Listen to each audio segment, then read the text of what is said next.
जळगाव उन्नती न्यूज, तुमच्या हक्काचा आवाज. आमच्या चॅनलला सबस्क्राईब करा आणि अशाच ताज्या व विश्वसनीय बातम्यांसाठी बेल आयकॉन दाबा.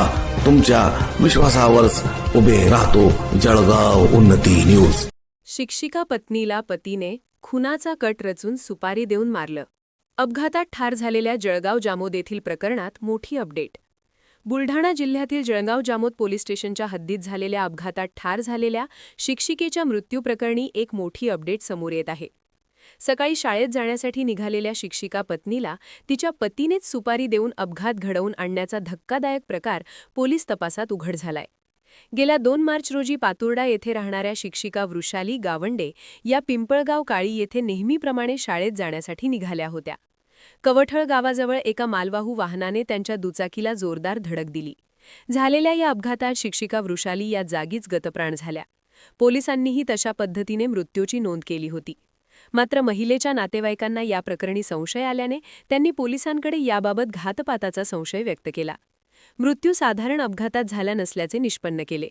या अपघातात मृत्यू पावलेल्या शिक्षिका वृषाली गावंडे यांचा खून त्यांचे पती प्रकाश गावंडे यांनी सुपारी देऊन घडवून आणण्याचा धक्कादायक प्रकार समोर आला आहे.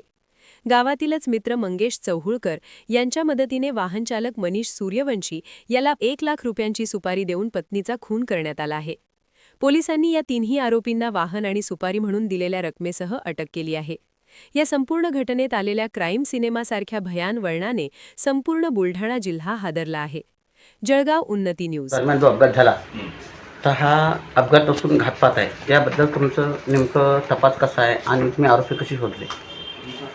तर आपल्या पोलीस स्टेशन जळगाव जामोद येथे 2 मार्च 2026 रोजी फिर्यादी मनीष दिगंबर गावंडे यांनी आपल्याकडे तक्रार दिली की त्यांची जी सून होती वृषाली प्रकाश गावंडे तिचा कुणीतरी अज्ञात वाहनाने धडक देऊन अपघात केलेला आहे. या फिर्यादीवरून आम्ही एक गुन्हा दाखल केला. त्या गुन्ह्यासंदर्भात आम्ही तपास केला. त्या तपासामध्ये आम्ही काही साक्षीदार बोलवले, त्यांचे नातेवाईक बोलवले. तर त्यांच्या नातेवाईकांनी याच्यावर थोडा संशय उपस्थित केला. मग पोलीस स्टेशनचे इन्चार्ज नितीन पाटील साहेब तसेच SDPO साहेब यांनी त्याचा सखोल चौकशी केली. गोपनीय जी यंत्रणा आहे ती हलवली आणि त्याच्यामध्ये आम्हाला काही संशयास्पद सापडले. त्याच्यानंतर आम्ही त्याचा तांत्रिक तपास केला. CCTV असतील, सगळे जे काही कॉल रेकॉर्ड्स असतील त्याची तपासणी केली आणि काही संशयित आम्ही वाहनं त्याच्यातून आम्ही निष्पन्न केली.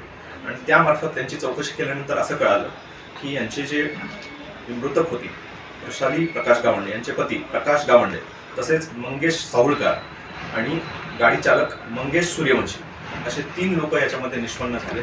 आणि यांची ज्यावेळेस आम्ही सखोल तपासणी केली, चौकशी केली, सगळे तांत्रिक पुरावे हस्तगत केल्यानंतर जी काही माहिती आली त्याचं इंट्रोगेशन केलं, सायंटिफिक इंट्रोगेशन. त्याच्यानंतर असं कळालं की जे त्यांचे पती होते प्रकाश गावंडे यांनी पैसे देऊन या खुनाचा कट रचला आणि पैसे दिल्यानंतर जो चालक होता मंगेश सूर्यवंशी यांनी ती गाडी अशा पद्धतीने चालवली त्या महिलेला मागून धडक देऊन तिचा खून करण्यात आला. तर याचा आम्ही सगळं सखोल तपास केला. 3 आरोपी अटक केले. यांची रक्कम दिली होती हे कट करण्यासाठी आणि हे घडवून आणण्यासाठी ती रक्कम देखील आम्ही जप्त केलेली. आरोपी आमच्या ताब्यात आहे. PCR घेतला. सर्वांचं श्रेय जे आहे तपासाचं आमचे पोलीस अधीक्षक श्री निलेश तांबे साहेब यांच्या मार्गदर्शनाखाली आणि IG सर आहेत त्यांच्याही मार्गदर्शनाखाली आम्ही वारंवार त्यांनी आम्हाला या गुन्ह्यासंदर्भात गाईड केलं. आणि पूर्ण क्रेडिट नितीन पाटील आणि जे ठाणेदार आहेत जळगाव जामोदचे त्यांची टीम यांचाही ह्याच्यामध्ये भरपूर चांगला तपास झाला आणि आम्ही हे जो काही कट होता हे उघडकीस आणू शकलो आणि पुढची प्रक्रिया आता चालू आहे. धन्यवाद.